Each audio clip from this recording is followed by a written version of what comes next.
natin. Ano yung mga takeaway natin dito? Ano po yung mga parang natutunan natin? Unahin natin si Sister Cheng. Kasi syempre, nag-handle ka ng online, di ba? Ano yung parang nakita mo rito na ano? Sige, sis.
And salamat sis. Sis Lola.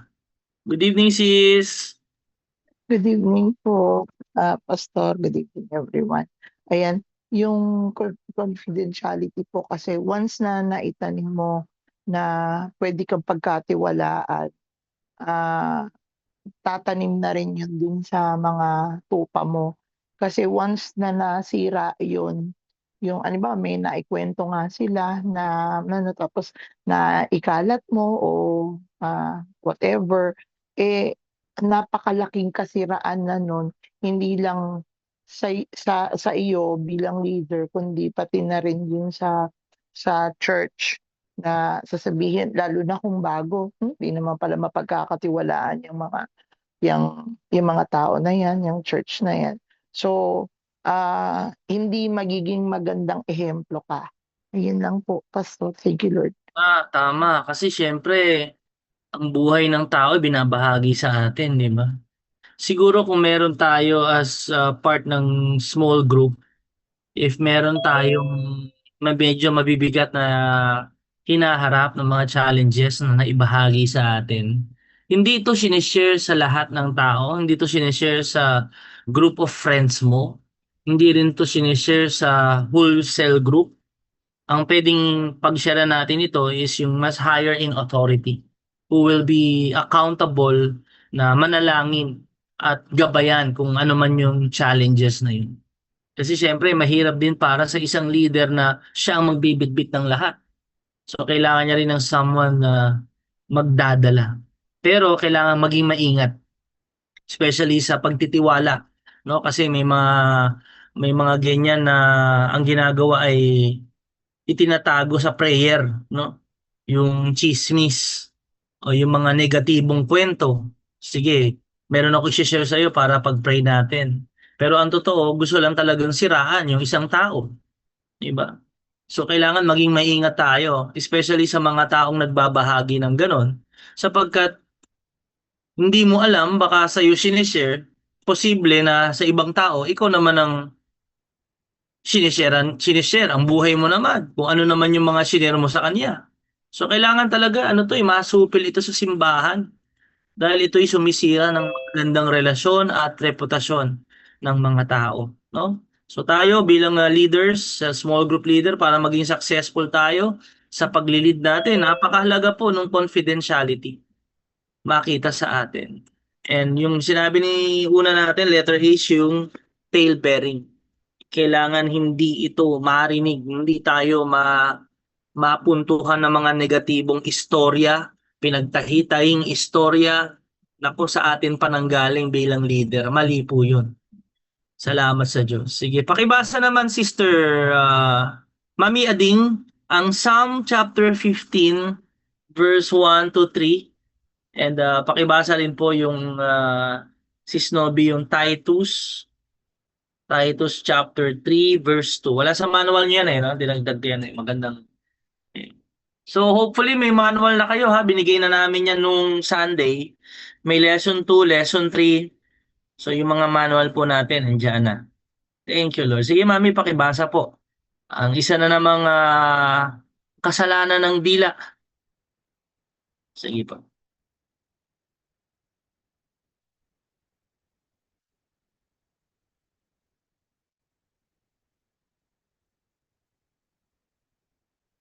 Wala ata si Mami Ading. Sige, sino nakakita? Thank you, Lord. Saglit po.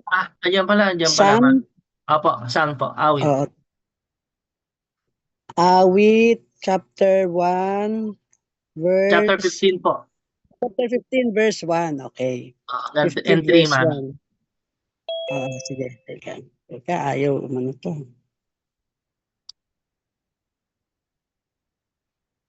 Ay, saglit. Hallelujah. Dali po, ayaw eh. Ayaw mo na tong aking Bible, ang gara. Yan, okay. Ayaw tumakbo eh. 15 verse 1 at saka 3. Sabi sa verse 1, O Yahweh, sino kayang makakapasok sa iyong templo? Sinong karapat dapat sumamba sa iyong burol na sagrado? Sa verse 5, sa verse 3, sabi naman dito ay,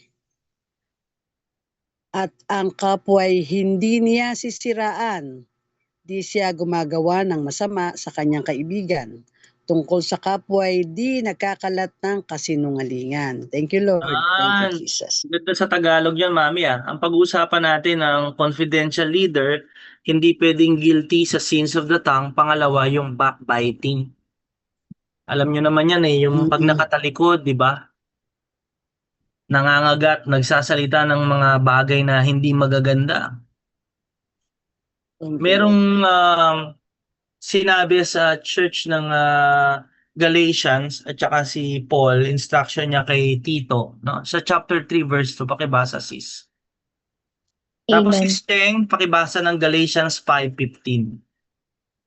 Ang sabi po dito, first, sabihan mo silang huwag magsalita ng masama laban kanino man, umiwas sa pakikipag-away at maging mahinahon at magalang sa lahat ng tao. Amen. Yung, hindi lang sa mga kapatiran, no? Sa lahat ng tao, huwag tayong magsasalita ng masama kanino man.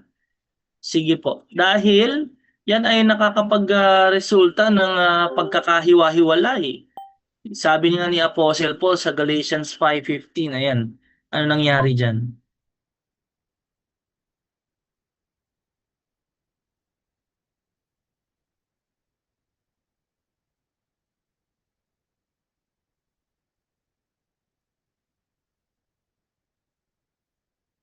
Naku. At alam natin ang kalaban ng mga sumisira sa iglesia, ang Diyos ang kanyang kinakalaban. Kaya tayo ay maging mapagmatsyag, maging watchful, maging alert tayo sa mga tao na nagsasalita ng hindi maganda laban sa iba. Lalo na kapag nakatalikod, di ba? Pagkaharap ang bait-bait, pero pag nakatalikod, kung ano-ano na yung mga kasinungalingan, kung ano-ano mga kwento o mga pinagsasabi, sinisiraan niya ang kanyang kapwa, gumagawa ng masama sa kanyang kaibigan, nagkakalat ng kasinungalingan. Yun yung verse 3. So, again, it's an issue, hindi ng bibig, it's issue of the heart. Kaya naman ang tao ay ganyan talagang dahil marumi ang kanyang puso. Sapagkat kung malinis ang puso ng isang tao, ang lalabas sa kanyang bibig ay malinis na mga bagay. Ang backbiting po ay nakakasira ng relasyon at ganun din yung reputasyon natin. Meron pa nga yung ibang sa Pilipino, sa Tagalog, di ba? Ano bang tawag ng mga tao diyan kapag sinisiraan ka ng patalikod? Ano pong tawag? Tulisan. Tulisan? Ano pa, Mami? Oh, tulisan ka. Traidor? Oo. Siyempre, di ba? Pang instruction ng Bible kapag ikaw ay na-offend ng kapatiran mo, harapin mo siya, sabihin mo na na-offend ka at kung ano yung gagawin yung paraan para magkaroon kayo ng reconciliation, magkaroon ng pagpapatawad. Pero kapag laging hindi ikaw ang hinaharap, nadadamay yung ibang tao, ano yan eh, sin of triangulation. Alam niyo yung triangle, three Abi. sides. Hindi madiretso, dumadaan sa ibang tao. Yun, sirang-sira na ang reputasyon. Naranasan niyo ba yan? Yes. Naging hobby Tas na po, Pastor. sa buhay nyo, di ba, parang sirang-sira ka na dahil sa mga kwento. Pero alam nyo, mga kapatid, yung integrity will protect you. Kapag totoong nabuhay ka sa katuwiran, sa katotohanan ng Panginoon, mga kapatid, yun ang mag-iingat sa'yo. Hindi mo na kailangan pang ipagpaliwanag, ipagtanggol ang iyong sarili.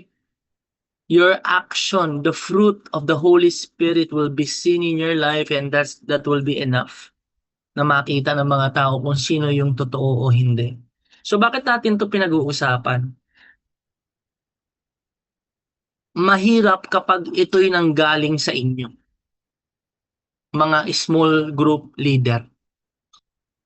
Kapag sa isang cell group leader nanggaling ang kasalanan ng pagtatahi ng kwento, speaking negative stories, paninira sa iba, it will really break the trust of the whole church. At ayaw nating mangyari ito, tayo ay matalisod sa ganitong kasalanan. Kaya maganda, hinahanda na tayo. Pinag-uusapan na po yan. Ngayon pa lang, kung tayo ay may ganyang habit, dapat na natin itong itakwil. Hindi po ito maliit na kasalanan. Kapag ito ay nakakasira ng simbahan, ang dila, di ba? Sumisira ng malaking kagubatan, meron tayong kailangan na gawin. Unang-una, pagsisihan natin, talikuran natin ang mga kasalanang ito. Maybe ang iniisip ng iba, yung mga negative na mga storya naman, mga sinasabi ko naman talaga, totoo naman yun. Pwedeng sabihin kasi, totoo naman di ba? Totoo yun, di ba? Ang sinasabi sa'yo, ang kinukwento sa'yo, yung kasiraan ng iba. Totoo yung kanyang sinasabi. Pero, coming from a cell group leader, hindi nararapat. Even totoo yung kasiraan ng isa. Ang tanong, is it necessary na dapat mo ba talagang sabihin pa yun? Kailangan mo bang sabihin talaga yun sa group? Kung meron tayong issue, we need to talk directly to the person. Kung merong isang bagay na nakakatalisod sa isang tao, kailangan hinaharap yan. Kailangan matutunan natin na tayo po ay may confidentiality and we protect not just relationship but also the reputation of others, na hindi natin ito gagawin para sila ay sirain. Alam nyo ang gumagawa ng pagkasira, pagpatay at pagnanakaw. Hindi si Lord yun. The thief comes to steal, to kill, and to destroy. Yan ang gawa ng kaaway. Kaya sa inyong cell group, magiging maano rin kayo mapagmatsyag kayo Kapag meron dong someone na ang kinukwento niya ay kasiraan ng ibang tao, ikaw as cell group leader, teka, sis, brother, hindi yan nararapat. Hindi natin yan dapat wini-welcome sa ganitong setting. Kung meron tayong issue, tara, sasamahan kita, kakausapin natin. Kung totoo man yan, sige, para makorek, ma-rebuke din yung ating kapatid. Hindi yan question of totoo ba o hindi yung sinasabi mo. Hindi necessary, hindi yan makakatulong sa paglago ng mga kapatiran natin. Bilang pastol, magiging maingat kayo. No? At kayo din, wag nawa sana manggaling sa atin ang mga ganitong kasalanan sa dila. Tailbearing, number 2 is backbiting. So meron pong instruction sa atin ang Bible. Sige, pakibasa nga yan, kapatid. Sino bang yun? Thank you, Lord. Sister Lola, anong instruction sa atin ng Bible patungkol sa offense? Matthew 16?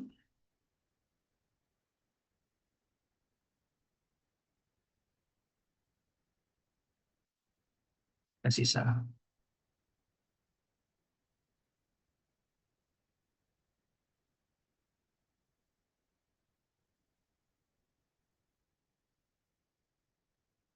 sorry, Matthew 18. Matthew 18:15-16 yan. Thank you, Lord. Sige, sis Lola. Wait lang po. Matthew 18, 18. verse 15. Oo, yan. Sige, sis. Kung magkasala sa iyo ang kapatid mo, puntahan mo siya at kausapin ng sarilinan tungkol sa kanyang kamalian.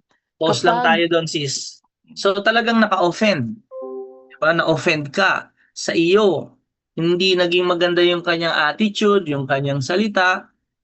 Ang sabi ng Bible, ang instruction sa atin ng Panginoon, teka, puntahan mo siya para magkausap kayo ng sarilinan tungkol dun sa kanyang kamalian. So nakita nyo nandun po, no?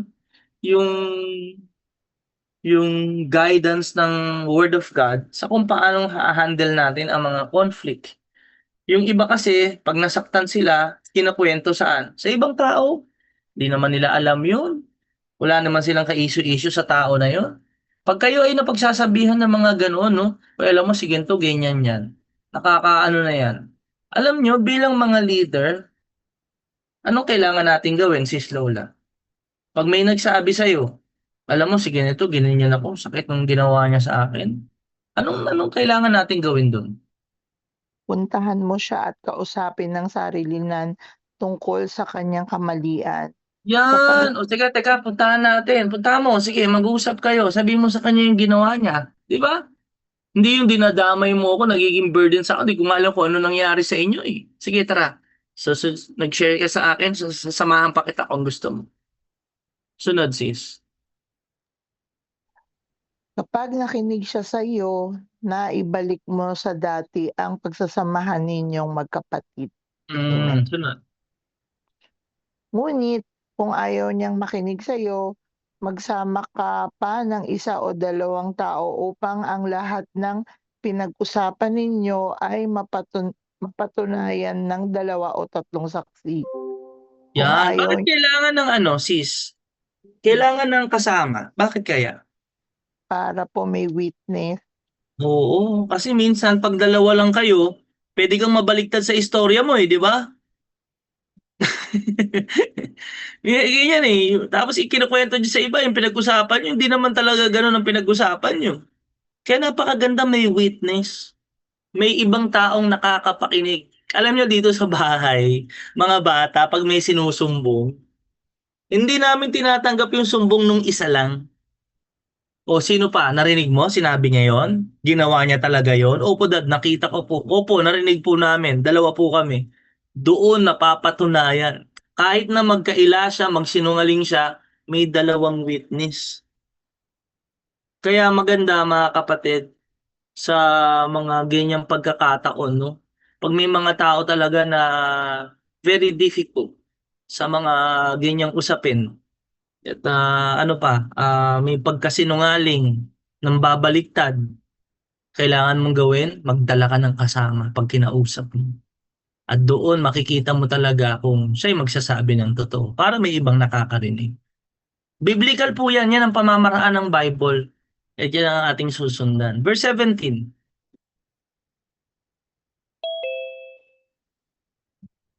Verse 17, kung ayaw niyang makinig sa kanila, sabihin mo sa iglesia ang nangyari.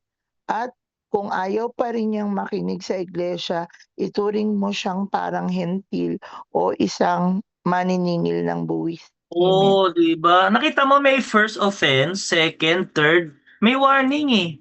Pero pag ang dami ng warning, ang dami ng mga ibinigay sa kanya, pero patuloy pa rin siya doon, that person will not be fit or qualified doon sa pag-handle ng group.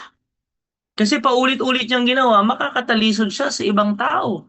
Kinausap na nga siya, may sinama na nga, may kasama pa uli, pinagsabihan na uli. Pero ayaw niya pa rin gawin ang pagbabago, ayaw niya pa rin talikuran yung ginagawa niyang ganon. Siya ay makakatalisod sa ibang tao. Kaya kailangan ma-aware, ma-inform ang buong iglesia na ganito ang ginagawa ng tao na yan. Maging maingat kayo. Kasi baka kayo ay mahawaan. Kaya ganun din sa atin, pinag-iingat po tayo no, bilang mga cell group leader. Kasi baka akala natin tayo yung tagapagligtas, nililigtas natin, yung pala sinasama tayo sa hukay. Kaya sabi ng Bible instruction, sis Lola, pakitalon ka sa ano, Galatians chapter 6, verse 1 hanggang 2. Galatians 6:1-2. Mga kapatid, kung may nagawa ng kasalanan, kayong pinapatnubayan ng Espiritu ang magtuwid sa Kanya. Gawin ninyo iyon ng mahinahon at mag-ingat kayo, baka kayo naman ang matukso. Nako, yung tutulong, siya na ngayon yung tinutulungan. Yung nagliligtas, bumubuhat, siya na ngayon yung binubuhat. Kasi hindi naging maingat. May mga pagkakataon na sa buhay natin, no, bilang mga sumasampalataya sa Panginoon, kailangan mo maintindihan na hindi ikaw ang tagapagligtas. May pagkakataon na kailangan mong tulungan ang ating mga kapatiran. Verse 2, sis, tulungan, basahin niyo. Verse, verse 2, magtulungan kayo sa pagdadala ng pasanin ng bawat isa. Sa gayong paraan ay matutupad ninyo ang utos ni Kristo. Amen. Tulungan, pero kailangan maging maingat tayo. Hindi pwede na hindi tayo aware sa kasalanan ng isang tao, sa ugali ng isang tao at basta lang natin tutulungan. Hindi natin alam, nagiging parehas pala natin siya. Di ba? Kaya nga, maging maingat tayo sa mga sinasamahan nating mga tao. Sinabi yan ni Apostle Paul, bad company corrupts good character. Baka ang gusto mo tulungan siya, ayaw niya naman palang magpatulong, naghahanap lang siya ng damay, kailangan maging maingat tayo doon. So, bilang mga small group leader, lalabas at lalabas yan. Iba-iba ang tao eh. Makikita nyo yan soon sa mga tao kapag nag-handle na kayo. Makikita nyo, ganito pala to. Ito yung pinag-aralan namin. Ano to? Talebearer? Mahilig magkwento? Ano pala to? Kapag nakatalikod kung ano-anong paninira. Ganun din kayo, lalo na kayo, leader kayo. Nako, kung ano-ano sasabihin, pag nakatalikod kayo, paano nyo i-handle yan? So, kailangan maging maingat, maging puspos lagi tayo ng Espiritu. Sister Cheng, pakibasa ang Deuteronomy 5 verse 20. Pangatlo na tayo, gossip. Ito na, chismis. Papunta na tayo sa chismis. So, yung pagiging confidential, iwasan ang pagtatahi, ang pag-share ng mga negative na kwento, mga kasiraan ng mga tao, hindi yun kinakwento sa karamihan. Actually, dapat nga nating ipanalangin ang tao na yun, kausapin, encourage na magbago. Sige, tuloy.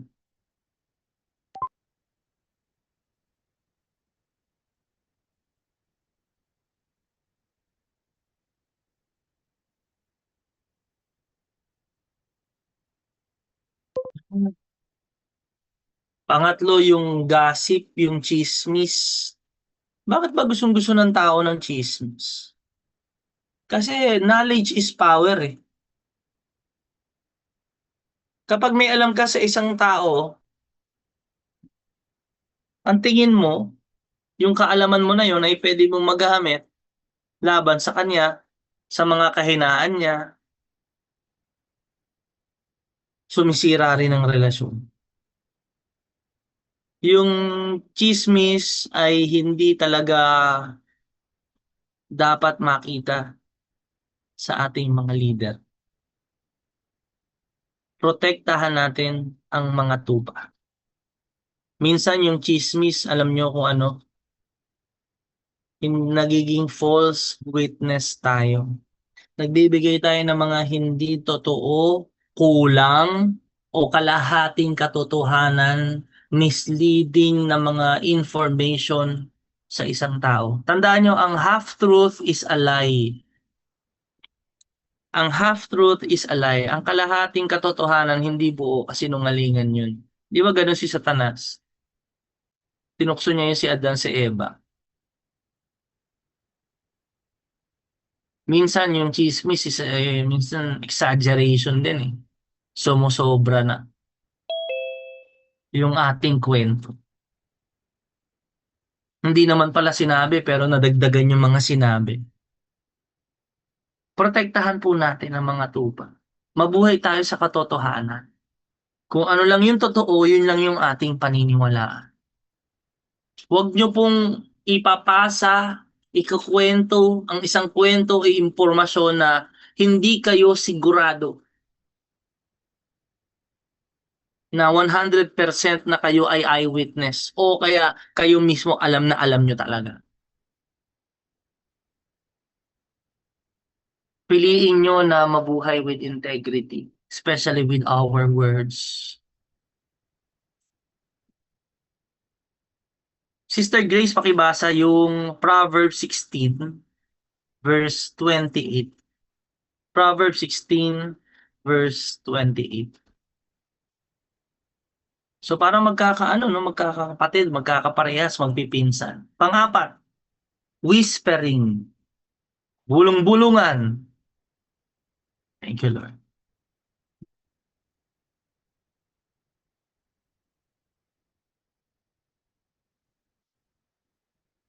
Kawikaan 16:28. Wait lang po, Sige lang, sis. nag-ano po yung internet. Kawikaan chapter 16 verse 28. Sabi po Apo. dito, ang taong baluktot ng isipan ay naghahasik ng kaguluhan at sinisira naman ng chismis ang magandang samahan. Yan. Amen. In ESV, yung chismis, ang kanyang translation is iba. Whisperer. Sa mga sa mga meeting, example po, nagmi-meeting kayo. Lahat kayo nag-uusap-usap. Meron kayong topic na pinag-uusapan. And then yung isa doon, bumubulong doon sa katabi. Alam niyo ba, it is rude. Isa po yung kabastusan doon sa group. Not sharing the information kung saan meron tayong topic na pinag-uusapan eh. Dapat hindi tayo malihis doon. Ang whispering ay isang chismis pero patago. Nakakapanood na kayo noon yung mga talk show. Sino yung sinasabi mo na yan? Sabi ng host. Ay, hindi ko pwede sabihin sa camera. Ano sabi ng host?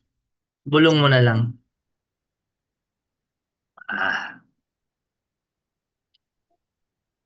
Alam nyo mga kapatid, kung meron tayong gustong sabihin at ito'y katotohanan, dapat sabihin natin to plainly, clearly.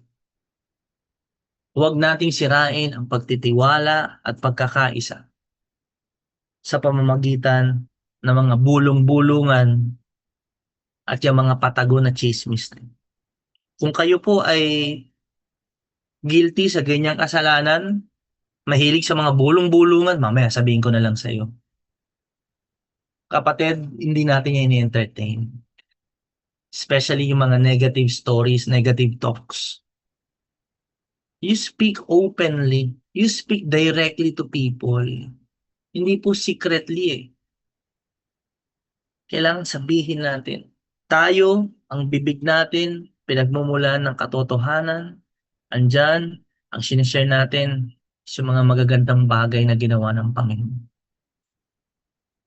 Panglima, although halos parang magkakaparehas pero may pagkakaiba siya.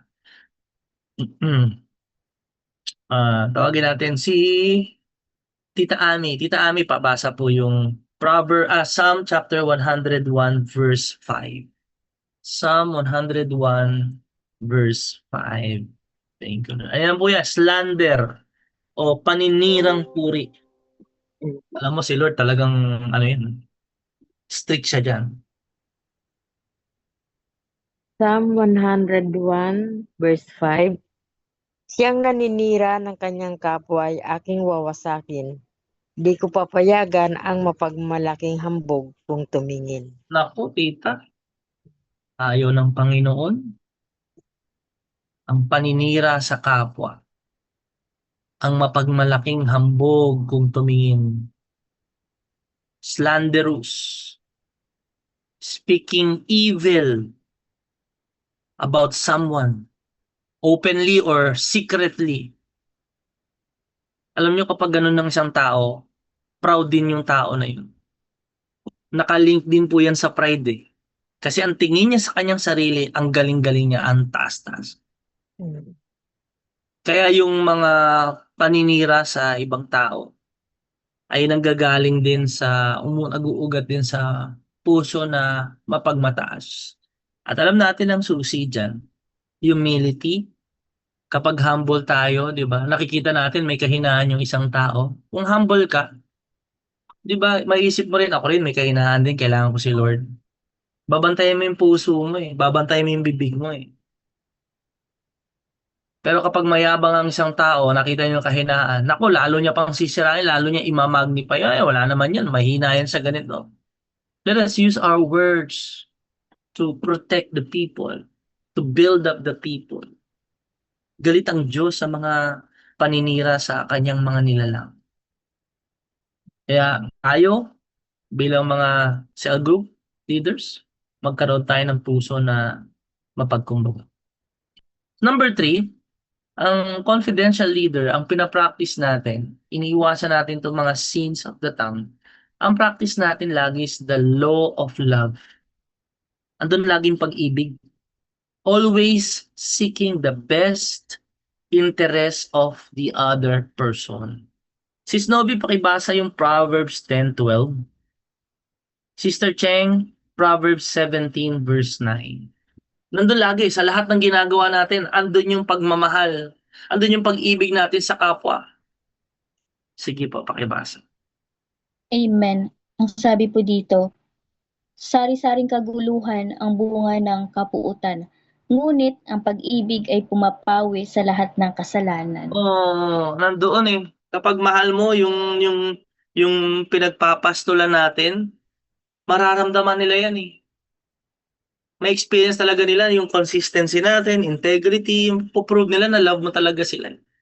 And how can we prove that we love people? Siyempre, instead of guilty tayo sa pagsasalita ng mga hindi maganda, kwento-kwento, di ba? Magkaroon tayo ng puso na laging handang makinig. Maunawaan yung mga nararamdaman nila bago tayo magbigay ng advice. Kasi minsan, hindi law of love eh. Law of condemnation yung mga small group leader eh. Alam nyo, ano nyo ako. Kasi pag ano nyo nga ako, pag-pray nyo nga ako, ang problema ko sa ano eh, sa kalusugan ko eh. Minsan wala nang simpatsya yung tao eh, di ba? Yung leader. Eh kasi naman, kaya ka ganyan, nagkakasakit ka eh. At tigas ng ulo mo eh. Eh, bago mo sabihin yun, kailangan maramdaman muna nila na, oo, gusto ko nga rin maging healthy ka. Mahaba ang buhay mo. Mahal ka ni Lord eh. Katawan mo, temple of the Holy Spirit. Diba? We pray for long and satisfying life. Makikita nyo po yan sa pag-deliver natin eh. Pero alam mo, kapatid, kailangan nating mag-ingat sa katawan natin. Alisin na natin yung mga bisyo, mga gawa ng masama, yung puso na nagmamahal. Hindi lang po ano eh, handang magbigay ng advice. Una, handa siyang makinig. Handa niyang nauunawaan yung nararamdaman ng tao. And alam niyo, pag nagmamahal po tayo, ang iniisip natin talaga hindi na yung sarili natin. Sacrificial na ito. Yung law of love na talagang lahat ng mga pwede mong gawin, ibigay, ialay para doon sa ikalalago ng tupa, ibibigay mo eh. Yung pang mga desisyon natin, hindi nakabase sa kung ano yung makukuha mo, kundi kung ano yung mararanasan nilang maganda. Kung ano yung mga bagay na magbibigay sa kanila ng talagang paglago. You prioritize the sheep, the growth of the sheep. Pakibasa yung sunod na verses.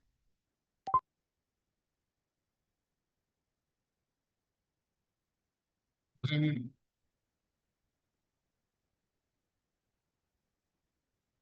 Mhm. Naku, magkakalat ng kahinaan. Pero 'pag mahal, tunay na nagmamahal, nagpapatawad. Amen? Magpapatawad tayo kapatid. Sabi ko nga sa inyo bilang pastol 'no, naranasan ko na rin yung mga kagat ng tupa. Kung sino pa yung inaalagaan mo, ipinapanalangin mo, you want the best for them, sila pa yung kakagat sa'yo. Sila pa yung maninira sa'yo. Sila pa yung magkakalat ng mga kwento laban sa'yo. Pero alam nyo, dahil naranasan ko yung forgiveness ng Lord, ang pinaisip sa akin ng Panginoon, anak, di ba ganun ka rin sa akin? Marami ka rin kasalanan, pero pinatawad kita. Ipakita mo ang pagpapatawad sa mga tao na yan, yung mga nanakit sa iyo, yung mga nagsalita ng hindi magaganda, yung mga sumira sa iyo. Nakaharap man, nakatalikod man, alam ko yun. Pero kailangan mong gawin, patawarin. And we're going back to the doctrine of forgiveness. Sabi doon, forgive as Christ has forgiven us. Ephesians chapter 4, di ba? Patawad tayo gaya ng pagpapatawad ni Kristo sa atin. Namatay siya sa krus kahit nung tayo ay makasalanan pa. Yung forgiveness hindi nakabase sa emotion natin. Huwag mong sabihin kapag ready ka na tsaka ka magpapatawad. Hindi ganun ang mga cell group leader. Kasi tandaan mo, kapag ikaw ay isang cell group leader at may sama ka ng loob dun sa member mo, kapatid, bias na yung decision making mo. Yung teaching mo, bias na rin. Kasi galit ka eh. Kasi may sama ka ng loob eh. Kaya yung pagpapatawad dapat mauna yan para ma-clear yung ating puso laban sa mga guilt, sa shame, saan pa? Sama ng loob, anger, bitterness. Kailangan malinis lagi puso natin. Paano? Huwag mo hayaan magkaroon ng bitterness sa puso mo. You release forgiveness. Make that decision. Paano? Simple lang. Huwag mo nang balikan yung ginawa ng tao na yun sa'yo. Huwag mo nang ulit-ulitin yung ginawa ng tao na yun sa'yo. Kapag nakikita mo siya, naalala mo na naman, change the channel. Yun po yung forgiveness. May mga tao na hindi lang isang beses papatawarin. Si Peter nga, sinabi niya kay Jesus, Lord, ilan ba? 7 times? Sabi, hindi. 70 times 7, 490 ba yun? Literal? Hindi. You forgive completely hanggang masanay ka nang lagi nagpapatawad. Pero alam nyo, mga kapatid, ito yung katotohanan. Kapag nagpatawad tayo, hindi po ito nag-guarantee na hindi ka na uli sasaktan ng tao. Ulit. Totoo? Pinatawad mo na eh. Hindi yun nag-guarantee na hindi ka niya uli masasaktan. Hindi ka na uli ma-offend. Ma-offend ka uli. Masasaktan ka uli. Pero ang tanong, na kanino ang kapangyarihan na mabuhay ka sa hurt? Actually, yung hurt, wala nang power yan eh. Binibigyan lang natin ng kapangyarihan. Kaya tayo nasasaktan eh. Huwag mo bigyan ng kapangyarihan ng offense sa buhay mo, sa isip mo, sa puso mo. You release forgiveness. May mga tao hindi mo lang isang beses papatawarin, 2 beses, 3 beses. Ang problema hindi na ikaw. Siya na yung problema. But listen to this. When we speak about forgiveness in the law of love, hindi naman ibig sabihin nagpatawad tayo is maibabalik mo na uli yung tiwala. Trust is never earned overnight. Mga tao, pinatawad mo na, pero hindi automatic pagtitiwalaan mo ulit sila. May wisdom ka kay Lord, may discernment tayo. Kasi yung tao na yan, dahil hindi pa siya nagbabago, masasaktan ka niya uli. Kaya magsiset ka ngayon ng boundaries. Hindi mo nahahayaan na paulit-ulit niya yung gawin sa'yo. So kapag hindi na kayo masyadong close kasi nasaktan ka na, hindi ibig sabihin na hindi mo siya mahal. Pinatawad mo na siya, pero nagsiset ka na ngayon ng boundaries kasi ayaw mo na paulit-ulit ka niyang sasaktan. Hindi na to-tolerate. Para makita niya na, teka, kailangan ko magbago, hindi na ako yun. Hindi na tayo yun. So sige, mahal, pinatawad ko na siya, Pastor. Thank you, Lord. Binabati ko nga yan eh. Pero yung closeness namin dati, paulit-ulit niya akong sinasaktan. Teka, hindi po yun ang forgiveness. Kailangan niya munang i-earn uli yung trust. Pero hindi ibig sabihin, hindi na siya magbabago. Nasa tao na yon kung mapapatunayan niya na nagbago na nga siya. Naintindihan niyo po mga kapatid? Lahat tayo nagkakamali. Lahat tayo, we will somehow make mistakes in our life. We will fail. Pero ang Diyos, pinapatawad niya tayo. Pero may mga pagkakataon na nung nagkamali tayo, hindi agad na ibabalik yung tiwala na yung dati nagagawa mo pa rin. You have to earn the trust of the people. Pero may pangatlo pa. Una, forgiveness, the law of love. Pangalawa, yung earning the trust. Pangatlo, mga kapatid, gusto kong maging malinaw sa inyo. Dito na papasok yung reconciliation. Kapag nag-gain mo na yung trust, talagang nagbago na nga siya, pastor. May mga nagpapatunay nga na nagbago na nga siya. Totoo nga, hindi lang pakitang tao, hindi lang 1 month na pagbabago. Talagang year, solid foundation, nagbago na nga siya. And then that's the time makakapag-reconcile na pwede mo na uli siyang pagkatiwalaan. Tandaan nyo, nasa Bible yan. Pag binasa nyo yung book ni Philemon, mamaya assignment nyo, basahin nyo si Philemon. Maliksi lang yan. Si Philemon ay dinisciple yan ni Apostle Paul. So, si Philemon naging Christian dahil kay Apostle Paul. Si Philemon, meron siyang isang servant. Ang pangalan ay si Onesimus. Si Onesimus ay servant niya. Kaso nagnakaw yun sa kanya. Gumawa ng kalokohan tapos tumakas. Alam niyo ba ang penalty sa mga servant na nagnakaw, tumakas? Death penalty. Pwede niyang ipakulong, ipapatay na yun eh. Automatic na yun, hahatulan. Slave yun eh. Pero along the way, sa ministry ni Apostle Paul, nakilala niya si Onesimus, yung slave na may kaso. Oh, wanted ka pala. Pero naging Christian si Onesimus. Ang ganda ng story niyan. So, along the way, na habang nagmi-ministry si Paul, naging totoo yung pagiging Kristiyano ni Onesimus na hindi na lang uumit, di ba? Siguro, di ko alam kung anong ninanakaw, patatas, tinapay, mga kayamanan, di ba? Nakita niya yung naging tapat na nga, naging totoong Kristiyano, tinalikuran niya na yung pagnanakaw. Kaya alam niyo, makita niyo yung letter ni Paul sa Ephesians 4, yung mga nagnanakaw dati, tigilan niyo na yung pagnanakaw, magtrabaho na kayo. Kasi may mga kasong ganun sa Kristiyano eh, no, pagnanakaw. So si Onesimus, nagbago na. Kaya ang ginawa ni Apostle Paul, dahil nakatulong na sa ministry, natatakot si Onesimus nakwento ni Paul, ay alam mo, yung boss mo, kilala ko yan.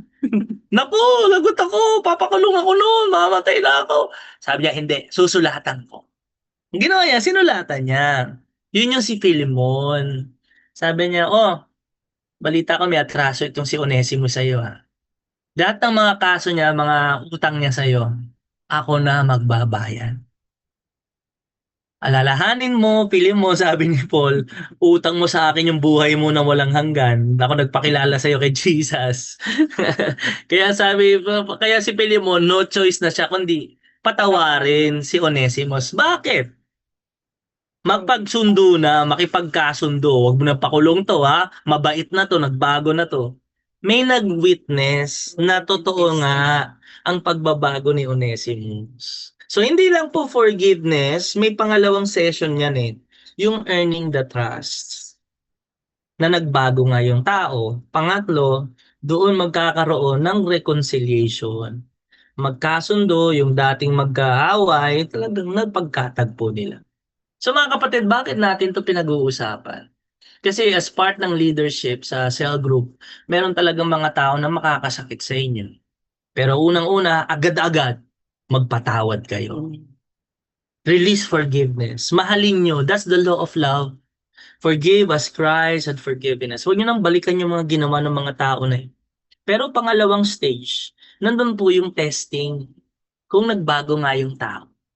So para hindi ka agad laging nasasaktan, paulit-ulit kang pinaglalaruan, sinasaktan, naabuso ka, kailangan magkaroon ka ng boundaries. And then yung mga boundaries na yon ay para saan? Para sa'yo din, hindi ka lagi sinasaktan, para ma-realize niya rin na kailangan ko na magbago. Ako talaga yung problema. So ikaw, may kapayapaan ka. Yes. Di ba? And then the grace of God, tandaan nyo, lahat ng tao pwedeng baguhin ng Diyos. Lahat ng tao, kahit gaano kasama, pwedeng baguhin ng Diyos. Kahit gaano pa kalala ang kasalanan. Si Moises, nakapatay. Si Apostle Paul, nakapatay. Si David, adulterer. Si Noah, di ba, lasinggero. Yung mga tao na yan, kahit na sila'y nag-fail, talagang sa kanilang buhay bagsak. Pero ang Diyos, pwede pa rin silang gamitin. Yes. Manumbalik tayo sa Diyos. Pagsisihan natin ang kasalanan natin at patunayan nga natin na tayo ay nabago. Kaya salamat sa Panginoon sa pag-aaral na ito. Practice natin yung law of love, no? Law of love. Mahalin natin ang bawat isa. Dito mapapatunayan natin na tayo ngayong mga tunay na tagasunod ng ating Panginoong Hesukristo. Salamat sa ating Diyos na buhay.